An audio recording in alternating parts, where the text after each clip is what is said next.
Ndetwa Mukadzi. Ndoshandira ndiri paHeathcliff Dust Market. Ndava namakore 22 years. Ndiri ipapo.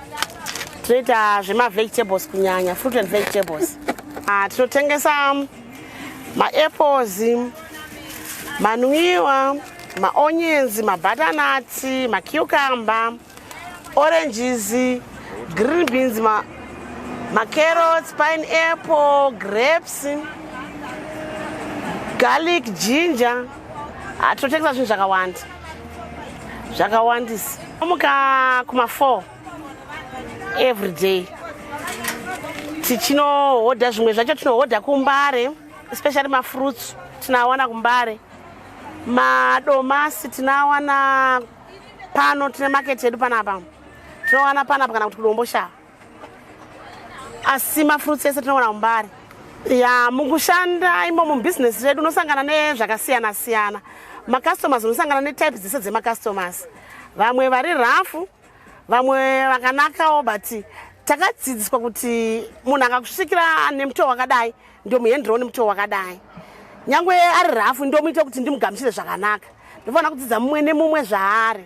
Kati mumwe nemumwe. Hello, Salubonani Linjani Makadi. Welcome along to Everyday Heroes. I am your host, Sheriff MVP, and I'm so excited to meet our first hero for today. We're going to talk to a woman who has been working for the community for the longest time. She is a fruit vendor right here at Dust Market in Heathcliff, and vanenguva yakareba varipo zvekuti besides kutengesa mafruits kwavanoita, she has been helping people who have their own problems, as well as helping each and everyone maintain a balanced diet. So right here on Everyday Heroes, as we always do, we are here to celebrate and to hear different stories from the heroes that really matter, the heroes that we meet every day. Sometimes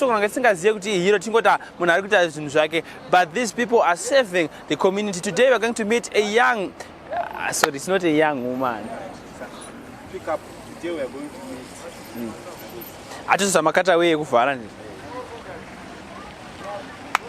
Today we're going to meet a woman by the name of Mukadzi. She's been here for the past 22 years. She's been selling fruits and vegetables for the longest time. And let's meet Mukadzi.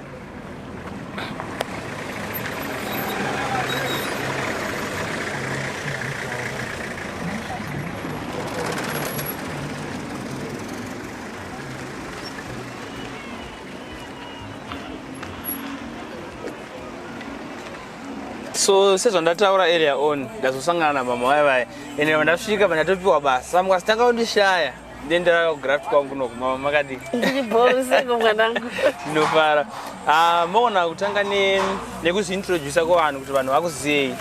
Okay, ini ndetwa Mukadzi. Ndoshandira ndiri paDust Market.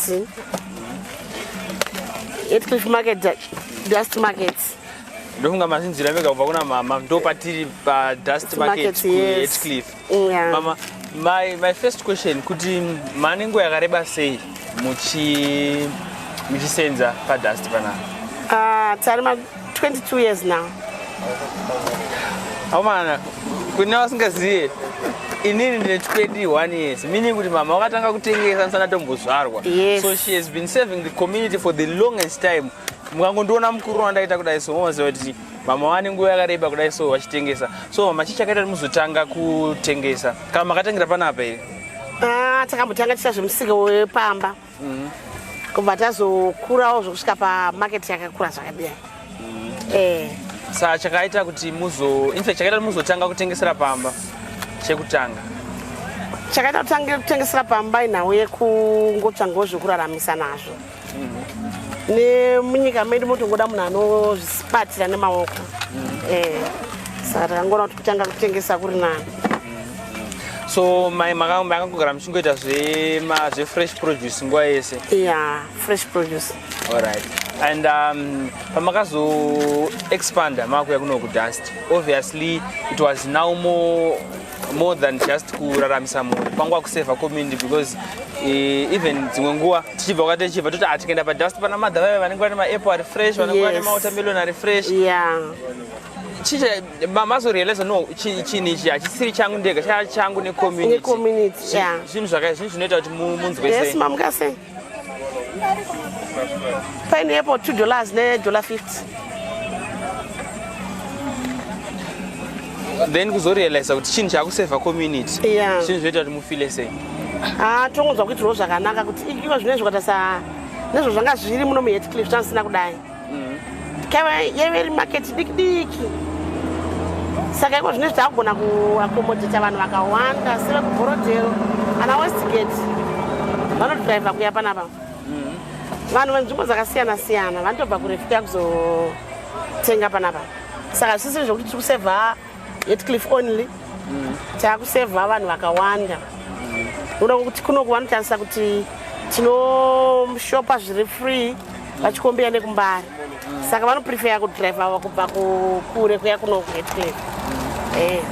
And kuya kunoita vanhu vavo vachibva nzvimbo dzakasiyana-siyana. Imimi semunhu ane business rake riri kufamba riri kusupportwa nevanhu vari kubva all the way from ana Westgate, maybe vamwe vachitobva kuna Borodero muna nanumo. Imimi semunhu akatanga business zvoita kuti mufile sei about business renyu imimi? Tikunzwa kuitirwa zvakanaka.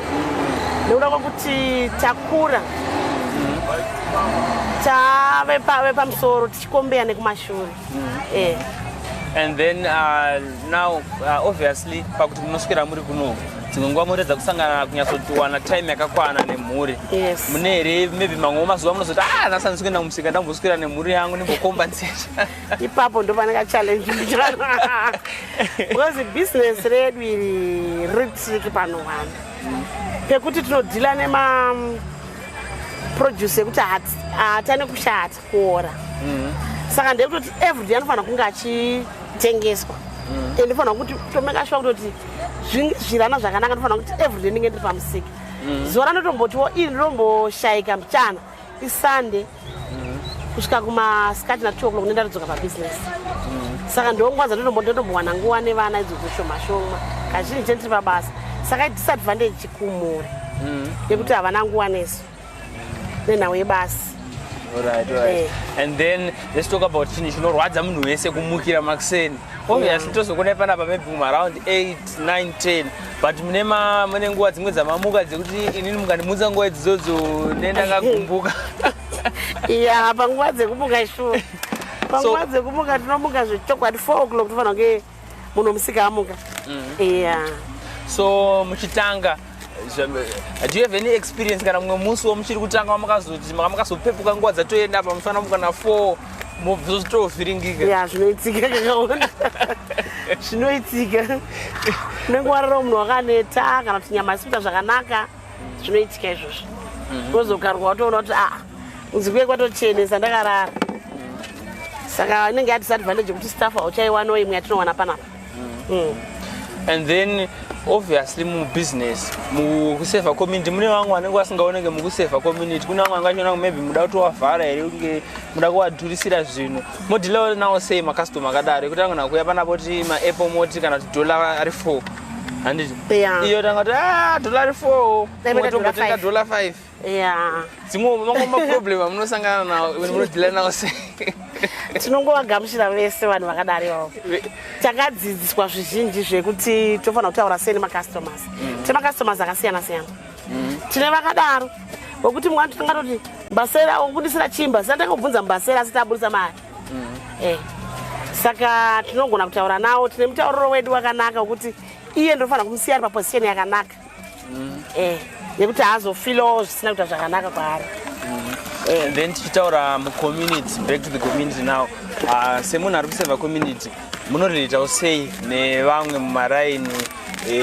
Obviously muri munhu anenge achitizikanwe kupfuura vamwe mumaraini. Munorelata nawo sei mumaraini nevamwe maybe mamwe madzimai or just the community at whole? Muri munhu wekuti anenge achityiwa mucommunity here? Muri munhu anofarirwa here? Muri munhu anenge akamira sei mucommunity? Ndiri munhu asiri hard kuvanhu. Munhu ari simple zvokuti nyange munhu andiro nechemo chake nyange munhu andisingatozive. Unonzwa munhu achogona kutaura zviri kumunetsa zvekumba kwake wandisingatozive. Nditori munhu ari free zvokuti zvakanyanyisa. Alright. And then imimi mazuva ekutanga vanhu vachitanga kutaura nemi kuti ndogona kuya hangu ndichiti ndoda kutenga lese mawatermelon angu. But ndotanga kutsanangurai nhamo dzangu. Mazuva ekutanga imimi pekutanga munhu akatanga kutsanangurai. Makazvitora sei? Ini ndaitongonetseka kuti why vanhu ava vachida kukurukura nhamo dzavo ndakutobvunza. Saka ndakatoona kuti pane zvinhu zvangoti kuona Mwari. Saka ndogona kuvagamuchira kuvahendla kuti vapindura zvinoenderana nezvavari kubvunza nehelp yavari kuda. And then in these past 22 years dzamange muri panapa, ndezvipi zvimwe zvinhu zvamogona kutaura but zvinhu zvakadai so ndakauya ndisingazvizive kuti vanhu vakamira so. Pandasvika panapa ndezvimwe zvandakadzidza kuti no vanhu vanenge vakamira so. Mune here any lessons dzamakadzidza these past 22 years? Mukugarisana especially pano pamusika zvatiri zvino zvikuwanda kwataita kunoko. Unoona kuti mumwe nemumwe ane character yake. Saka tinobva kwakasiyana siyana. Saka unotongodzidza unotongomugamuchira ari sezvaari. Handigone kuchindisa munhu character yake ndoda kuti asvika pandiri. But ndichandogona kungomugamuchira ari sezvaari. And I'm enjoying my new job. Hopefully andizodya maapple ewani ndikamanyiswa pakudya maapple apa pane nyaya. Alright mama. Isusu tauya kwamuri and we are telling you are one of our community heroes. Semunhu ane nguva ari mubusiness. Business ramakatanga ndingoita hangu zvekuchengeta mhuri yangu, but right now isusu sevechidiki takukuona as an everyday hero. How does that make you feel and munozvitorawo sei? Ndonzwa tingati kudiko kuzvikudza kana kuti ndonzwa kutenda Mwari in fact. Kuti palevel yandanga ndisange pekutanga nepatava right now ndakunoti apa higher level as compared nekumashure. Even nemucommunity medu muno muti akuitirwa zvakanaka. Pataitsvaga kuti tinoenda kumbare havachaenda kumbare. Zvese vakuwana panapa. And ndanzwa kakawanda patanchitaura muchimenshina Mwari kuti ndoda kutenda Mwari. It seems like God has played the greatest role in life. Yes. And in terms of faith, in these 22 years, in terms of yekunamata kuine kuda sei dzamagara panapa musangano vanhu vakasiyana siyana. Munoti Mwari akakubatsirai in what ways dzamagara panapa mukudhila nevanhu nemukukurawo as a business nemukukurawo as an individual? Mwari akandibatsira zvizhinji zvokuti pamwe macho ndogona kutadza kunyatsa kutsanangura mabatsiro akandiita, but as compared neupenyu hwandairarama kumashure naiko zvinezvi kwasi zvasiyana totally. And then tagona kurera vana vedu vese takavarera nemusika zvikavakura vapedza chikoro, vamwe vakumabasa, 2 vakubasa, 3 vachiri kuchikoro, tiri kuvaka nebasa irori. Saka ndiri kungoona kuti ndiMwari, zvinoitwa naMwari. And then kune mumwe munhu anenge vechidiki mazuva ano tiri munguva yekuti tinenge tichiti zvaMwari tizozviona kana taroora tizozviona kumberi zvaizvozvi ngatimboite zvekuenjoya.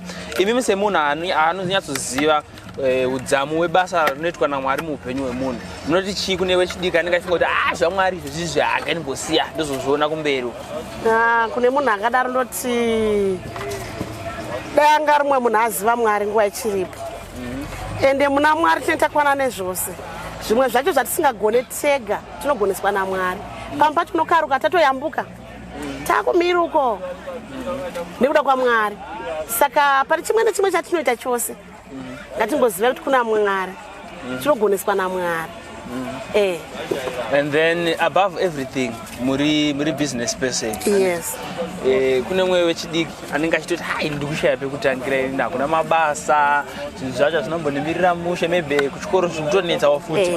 Mungamupawo advice yakaita sei achida kupinda mubusiness ramakapinda, business ramanaro 22 years yoratidza tiri kufamba? Yes.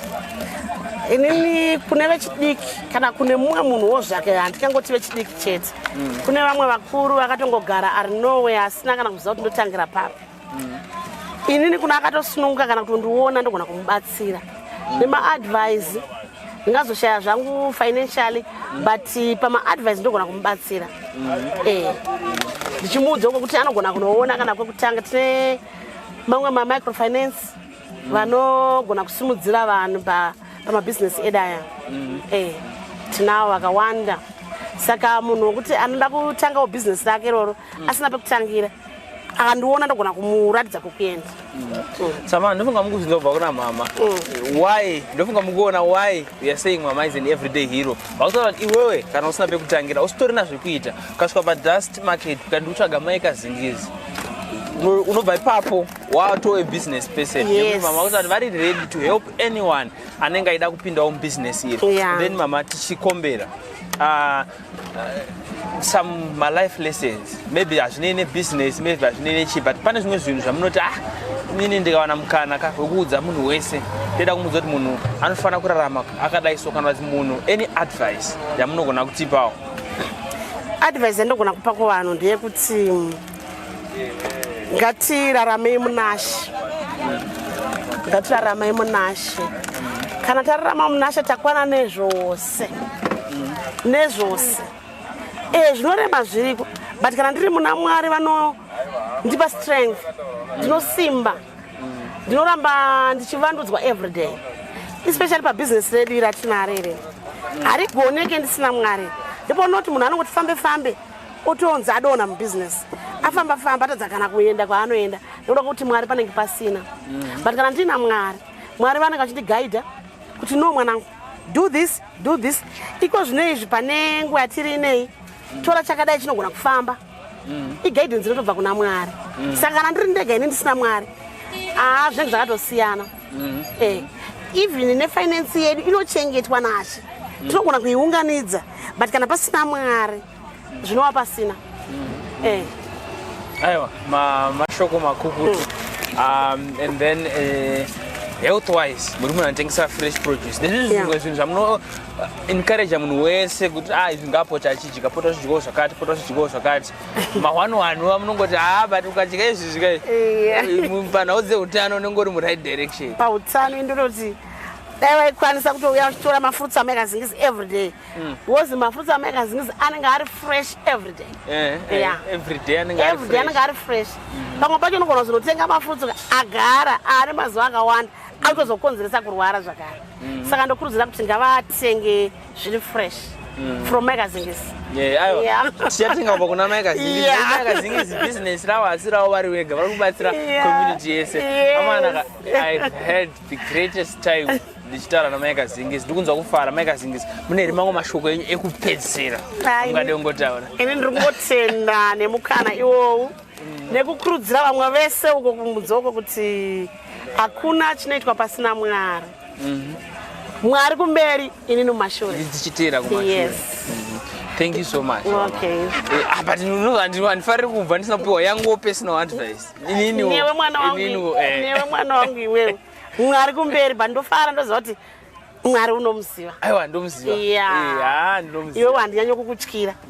Thank you so much for staying tuned. You know, I always like to reflect on what we have learned in today's episode.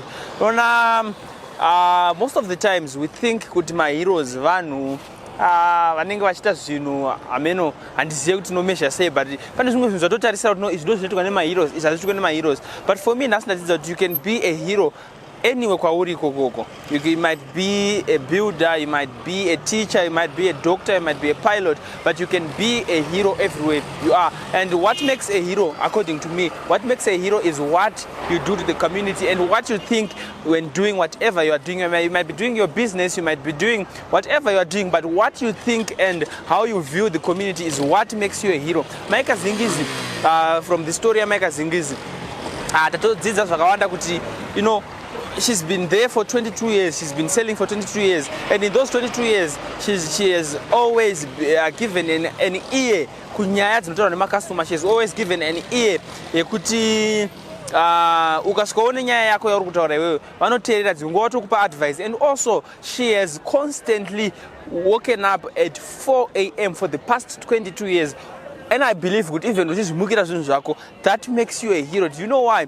And in her case, she is doing it for the community. She is doing it so that we find fresh produce padhuze without hassle yakanyanya sterek. And she's selling these things at affordable prices. So man, ndogona kupedza time muzondotaurisa ndofarira zvekutaura, but sandava tingoziva ndechekudai. So man, whatever you are doing, make sure you are saving the community somewhere, somehow. You might not be a millionaire, you might not have too much money, but with the little that you have, always make sure you save the community. You make it available. Because imagine some people go as much as 20 kilometers simply because there's no one who's providing that service in Mukadzi now. So man, let us unleash the heroes in us. Let us become our own everyday heroes. Maybe one day we'll be telling your story. Until we meet again, man, always remember to have faith and stay humble and be the hero wherever you are. Until we meet again, stay safe and stay blessed.